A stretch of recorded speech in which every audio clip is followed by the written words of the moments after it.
Hey everybody, this is Josh Stambaugh from Stambaugh's Hunting Adventures, and today we're going to be learning how to tie a peep sight on a bow.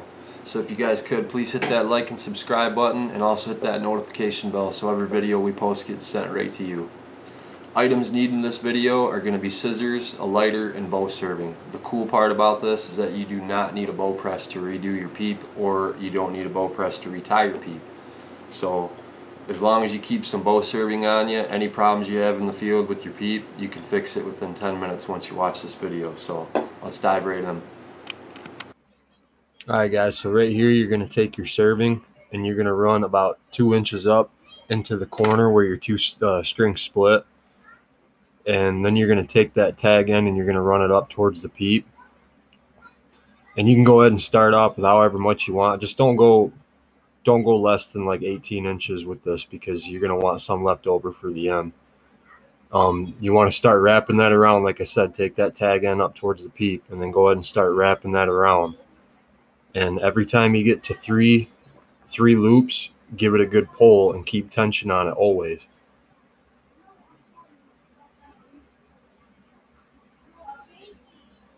And you can see here, I'm going to keep going on this. I think I'm going to do about 12 loops here at the bottom.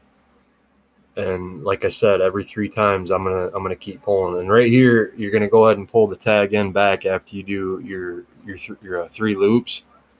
So that way, every time now that you're looping on it, it's going onto the bowstring, so it's grabbing a lot better, rather than being looped back around the tag end. So that's, I mean, you don't have to do it every 3 loops, or you don't have to do it after 3 loops. You can do it after 2, you can do it after 4, you can do it after 6. Just at some point, pull that tag end back so you're looping around the bowstring.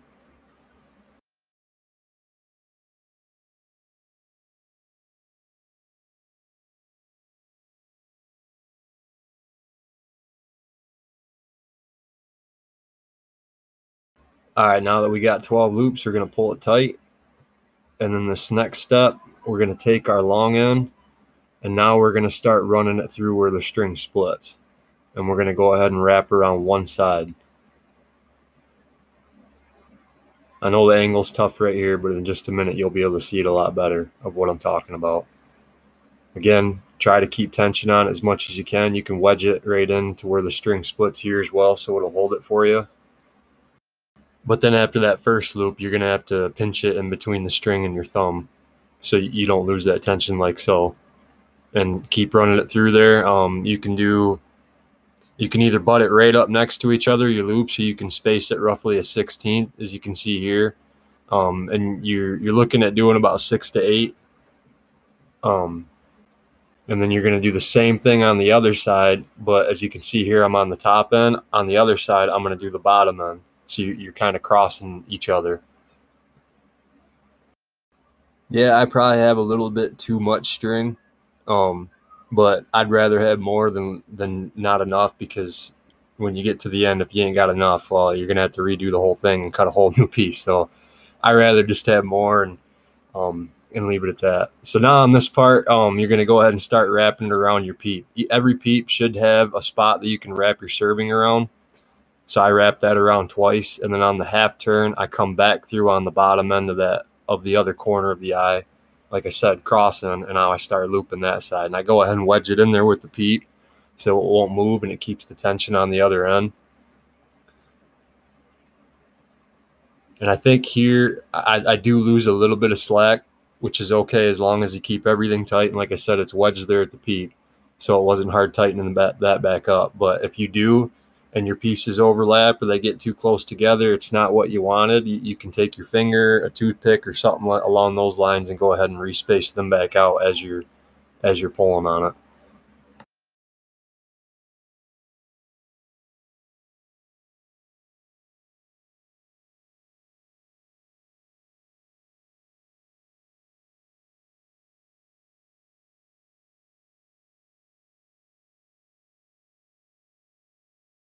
And here's an example that you can see the last couple loops. I wanted to make sure that you could see, and I left the slack just a little bit. But like I said, because I have it wedged up there with my peep, the one side that's still tight, so it didn't take too much. I just respaced them out and then give it a good pull, and it was back where it needed to be and good to go.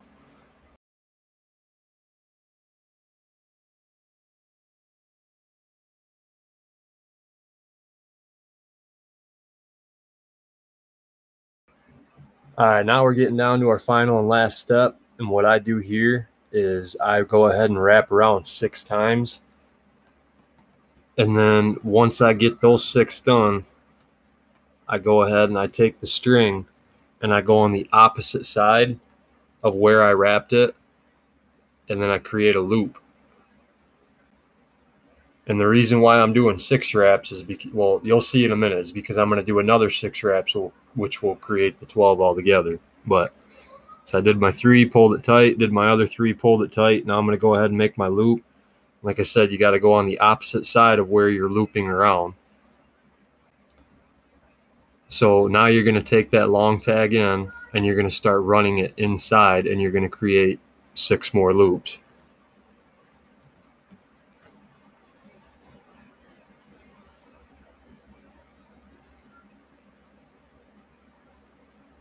Now, once you've created your 6 loops, you're going to take that tag in again and you're going to run it right back towards the peep, just like you did the first time. And now you're going to take that loop and go ahead and start wrapping it the way you were when you first started your 6 on this side.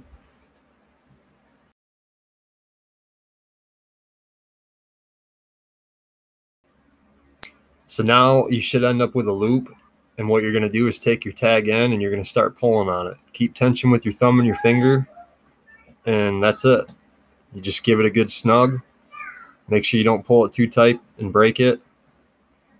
And then when you're done, just clip the edges of them and burn them up. And as you can see here, it's not moving. It's not going anywhere. I really, really like tying them this way. I think it took less than 10 minutes to do this. So like I said, I think it's pretty handy and convenient for everybody to learn how to do this, you know, especially if you're out in the field, something happens, you're out on a trip for a week or whatever it is. It wouldn't hurt to have an extra coil of serving in your backpack. So that's pretty much it, guys. I hope you guys learned something from it. I hope you enjoyed it. And I hope you guys start trying this stuff out yourself.